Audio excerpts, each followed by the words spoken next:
தோழிகளுக்கும் தோழர்களுக்கும் அன்பு வணக்கங்கள். இது 8வது பாகம். போன பாகத்துல நம்ம ஒரு ரீகேப் பார்த்தோம். அதுக்கப்புறம் கதை இப்படிதான் தொடருது. தூதர்களுக்கு செய்தி சொல்றதுக்கு முன்னாடி நரசிம்மவர்மரை போய் அம்மாவை பார்க்க சொன்னாருல நம்ம அரசர். அவர் சொன்ன மாதிரியே அரண்மனையோட அந்தப்புறத்துக்கு விறுவிறுன்னு போனாரு நம்ம நரசிம்மவர்மர். அம்மா சாப்பிடாம காத்துட்டு இருப்பாங்களே, அதுதான். அழகா சிற்ப வேலைகள் செஞ்ச ஒரு கதவு கிட்ட அவர் போனதும், வந்துட்டியாடா அப்படின்னு ஒரு குரல் கேட்டுச்சு. அவங்க பேரு புவன மகாதேவி. ஒரு மெஜஸ்டிக் லுக் இருந்துச்சு அவங்க கிட்ட. அவங்கள பல்லவ சாம்ராஜ்யத்துல எல்லாரும் திரிபுவன சக்கரவர்த்தினி அப்படின்னு கூப்பிடுவாங்களாம். அம்மா அப்படின்னு சொல்லிட்டே வந்த நரசிம்மவர்மரை பார்த்ததும் அவங்க அவனை அணைச்சிக்கிட்டு, டேய் குழந்தை இன்னைக்கு அப்படின்னு ஏதோ சொல்ல ஆரம்பிச்சாங்க. அதுக்குள்ள நம்ம நரசிம்மவர்மர், அம்மா உங்களை கெஞ்சி கேக்குறேன், எனக்கு ஒரு வரம் மட்டும் கொடுங்க அப்படின்னாரு. உடனே அம்மா, சரி தரேன், ஆனா நீயும் எனக்கு ஒண்ணு தரணும் அப்படின்னு சொன்னாங்க.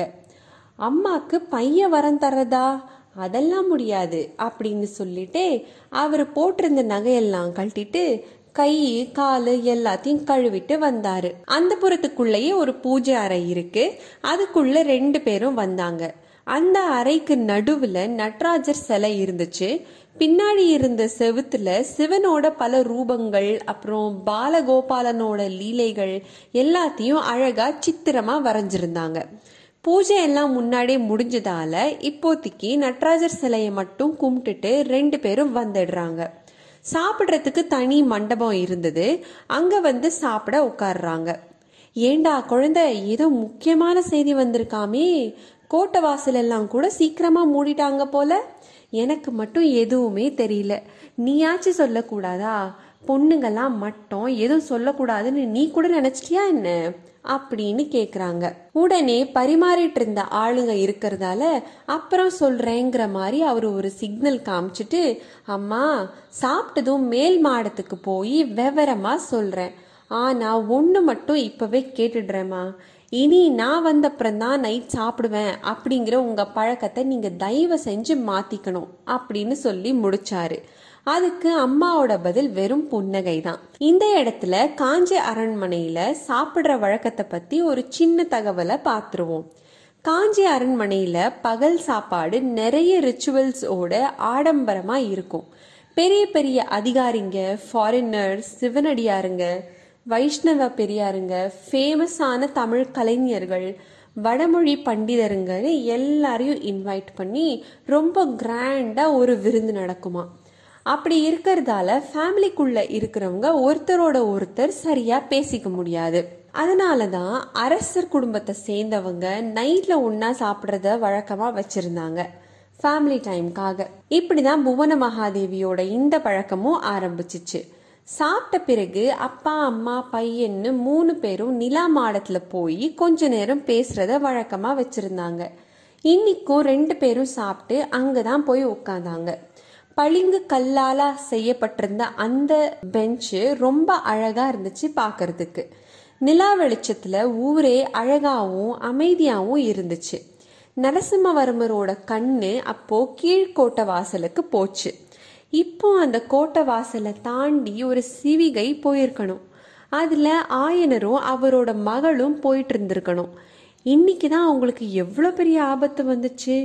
அதுல இருந்து அவங்கள காப்பாத்தின அந்த வீரன் யாராயிருப்பான் அப்படின்னு அவருக்குள்ள சிந்தனைகள் ஓடிட்டு இருந்துச்சு. மாடிக்கு வந்ததும் பையனாவே பேசுவான் அப்படின்னு வெயிட் பண்ணிட்டு இருந்த அம்மா, இவனா ஆரம்பிக்க மாட்டான் போல, பேசாம நம்மளே ஸ்டார்ட் பண்ணிடுவோம் அப்படின்னு குழந்தை அப்படின்னாங்க. அப்படி சொன்னதுமே நம்ம மாமல்லர் கனவை கலைச்சிட்டு டக்குன்னு திரும்பினாரு. மா, உங்ககிட்ட ஒரு வரம் கேட்கறதா சொன்னேன்ல, அதை இப்பவே கேட்டுடுறேன். இனி என்ன குழந்தைன்னு கூப்பிடாதீங்கம்மா. நான் என்ன பச்சை குழந்தையா? மாமல்லன்னு பட்டம்லாம் வாங்கியிருக்கேன். இதுக்கு பிறகும் இன்னும் என்னை இப்படி கூப்பிடணுமா? அப்பாவும் என்னை குழந்தை மாதிரி தான் ட்ரீட் பண்றாரு. உங்க 2 பேருக்கு நடுவுல மாட்டிக்கிட்டு அப்பா அப்படின்னு அவர் சொல்ல ஒரு குரல் பின்னாடி இருந்து கேக்குது. என்னடா செய்யறது, பெத்தவங்களுக்கு பிள்ளைங்க எப்பவுமே குழந்தைங்க தானே அப்படின்னு. யாருன்னு பார்த்தா நம்ம அரசர் வந்துட்டாரு. அவர் வந்ததும் 2 பேரும் எழுந்து நிக்கிறாங்க. அப்புறம் ஒன்னா சேர்ந்து 3 பேரும் அதே பளிங்கு பெஞ்ச்ல உட்காந்துக்கிறாங்க. வந்த உடனே அரசர், தேவி பையன் ஏதாவது சொன்னானா அப்படின்னு கேட்க, அம்மா சொல்றாங்க, இன்னும் ஒன்னும் சொல்லல, இப்போதைக்கு நம்ம மேல கம்ப்ளைண்ட்ஸ் லிஸ்ட் தான் போயிட்டு இருக்கு அப்படின்னாங்க.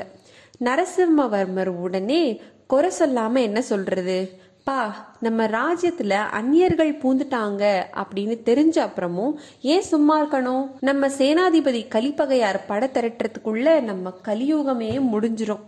இவ்வளோ நேரம் நம்ம படைய கூட்டிட்டு போயிருக்க வேணாமா அப்படின்னு கோச்சுக்கிட்டாரு.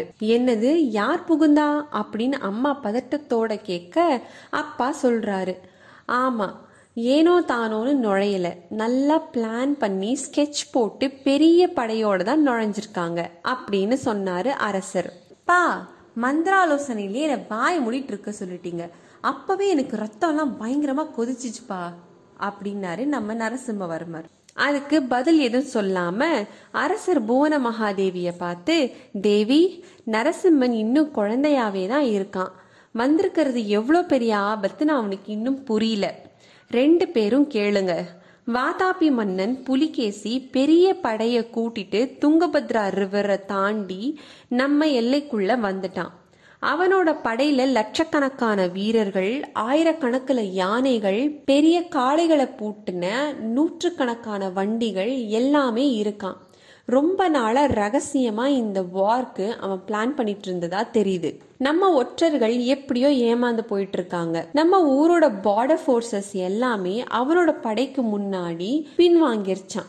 அவ்வளோ பெரிய படையை ஸ்டாப் பண்ண நம்ம கிட்ட போதுமான அளவு படை இப்போதைக்கு இல்லை. அங்கங்க இருக்க சின்ன சின்ன படைகளும் பின்வாங்கிட்டே தான் இருக்காங்க. நமக்கு வந்திருக்க ஆபத்து ரொம்ப பெருசு. ஆனாலும் நெற்றிக்கண்ணை திறந்து திருப்புறத்தை எரிச்ச பினாகபாணியோட அருளால நமக்கு தான் வெற்றி, இது நிச்சயம் அப்படின்னு சொல்லி முடிச்சாரு.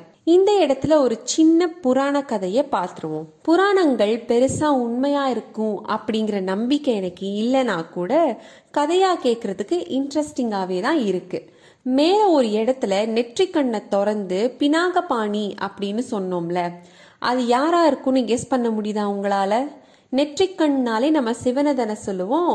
ஸோ ஆமா, அவர் தான் பினாகபாணி. ஏன் அவர் அப்படி கூப்பிடுறோம் அப்படின்னா, ஆதி காலத்துல இந்த உலகத்துல மனுஷங்களை படைச்சவர் இவர் தான் அப்படின்னு விஸ்வகர்மாவை கை காட்டுது நம்ம ரிக்வேதம். அவர் என்ன பண்ணாராம், 2 அம்பு செஞ்சாராம். ஒன்னு பேரு சாரங்க அம்பு, இன்னொன்னு பேரு பினாக அம்பு. சாரங்கத்தை விஷ்ணுவுக்கு கொடுத்தாரு, அதனால அவரு பேரு சாரங்கபாணி. பினாகத்தை சிவனுக்கு கொடுத்தாரு, அதனால அவரோட பேரு பினாகபாணி. இன்னொரு குட்டி கதை கூட இருக்குங்க பினாகபாணிக்கு பின்னாடி. இந்த அம்ப நம்ம சிவன் நிலத்துல பாய்ச்ச அங்கிருந்து பினாகினி அப்படிங்கிற ஒரு ஆறு கிளம்பினதாவும் புராணங்கள் சொல்லுது. இந்த ரிவர் எதுன்னு தெரியுதாங்க? நம்ம பெண்ணை நதி தான். கர்நாடகால இருக்க நந்தி ஹில்ஸ்ல இருந்து வருது. நம்ம கூட காவேரிக்கு அடுத்ததா இதுக்கு தான் சண்டை போட்டுட்டு இருக்கோம். என்ன பாதி வருஷம் இந்த ஆறு வத்தி போய் தாங்க இருக்கு, என்ன பண்றது? எல்லாம் சரி, அதென்ன நெற்றிக்கண் திறந்து திரிபுரத்தை எரிச்ச பினாகபாணி பாத்துருவோமா? அசுரர்கள்ல மாய அசுரன் அப்படிங்கிறவன் ஒரு பெரிய ஆர்கிடெக்ட். அவன் என்ன பண்ணான்னா, பூமியில ஒரு இரும்பு நகரையும், வானத்துல ஒரு வெள்ளி நகரையும், சொர்க்கத்துல ஒரு தங்க நகரையும் கட்டி அமைச்சான். இந்த 3 நகரத்துக்கும் ஒரு பேர் வச்சான். அது என்னன்னா திரிபுரம் அப்படிங்கிறது. இந்த திரிபுரத்தை ஒரே ஒரு அம்பால தான் அழிக்க முடியணும், மற்றபடி இதுக்கு அழிவே இருக்கக்கூடாது அப்படின்னு அசுரர்கள் பிரம்மர் கிட்ட ஒரு வரத்தை வாங்கிட்டாங்க. இப்படி ஒரு வரத்தை வாங்கி தேவர்களை எதிர்த்து அட்டூழியம் பண்ண அசுரர்களை என்ன பண்றதுன்னு தெரியாம தேவர்கள் சிவன் கிட்ட போனாங்க. அவர் அந்த 3 சிட்டிஸையும் ஒன்னா சேர்ற ஒரு நாளுக்காக காத்துட்டு இருந்து, அந்த நாள் வந்ததும் சிரிச்சுட்டே தன்னோட நெற்றிக்கண்ணை திறந்து பினாக அம்பை எடுத்து ஒரேடியா இந்த திரிபுரத்தை எரிச்சிட்டாரு. இப்படி பண்ண சிவனுக்கு சிரித்த புறம் எரித்த பெருமான் அப்படிங்கிற பேரு இப்படிதான் வந்துச்சு. சரி, கதையை எங்க விட்டோம்? வாதாபி அரசன் புலிகேசி பல்லவர்களோட ராஜ்யத்துக்குள்ள முன்னேறிட்டே வராருனும், இது ஒரு பெரிய ஆபத்து அப்படின்னு மகேந்திரவர்மர் வைஃப் கிட்டையும் பையன்கிட்டையும் சொல்லிட்டு இருந்தாரு இல்லையா? அவர் முடிக்கிற வரைக்கும் பொறுமையா கேட்டுட்டு இருந்த நரசிம்மவர்மர் சொல்றாரு, என்னது நம்ம படைகள்லாம் பின்வாங்கிட்டு இருக்கா? அப்ப இப்பவே சரின்னு சொல்லுங்கப்பா, நான் கிளம்புறேன் ஒரு பெரிய படையோட அப்படின்னு ஆதங்கப்பட்டாரு. பொறு நரசிம்மா, நீ படையை தாங்கி போற காலம் வரும், இப்போதைக்கு பொறுமையாரு. இன்னைக்கு ராத்திரி நம்ம 2 பேருக்கும் ஒரு முக்கியமான வேலை இருக்கு, நீ வரல அப்படின்னு கேக்குறாரு. அதெல்லாம் கேட்கணுமாப்பா, இதோ வரேன் அப்படின்னு சொல்றான் பையன். தேவி, இன்னில இருந்து இவனை குழந்தையா நடத்த போறதில்ல, சகாவா தான் நடத்த போறேன். மந்திராலோசனையில கலந்துக்கிற உரிமையும் இனிமே அவனுக்கு நான் கொடுக்க போறேன். இனி நீயும் அவனை குழந்தைன்னு கூப்பிடாத, இப்ப போய் தூங்கு அப்படின்னு சொல்லிட்டு 2 பேரும் கிளம்புனாங்க. அப்புறம் என்னாச்சு அடுத்த பாகத்துல பாப்போம். நன்றி, வணக்கம்.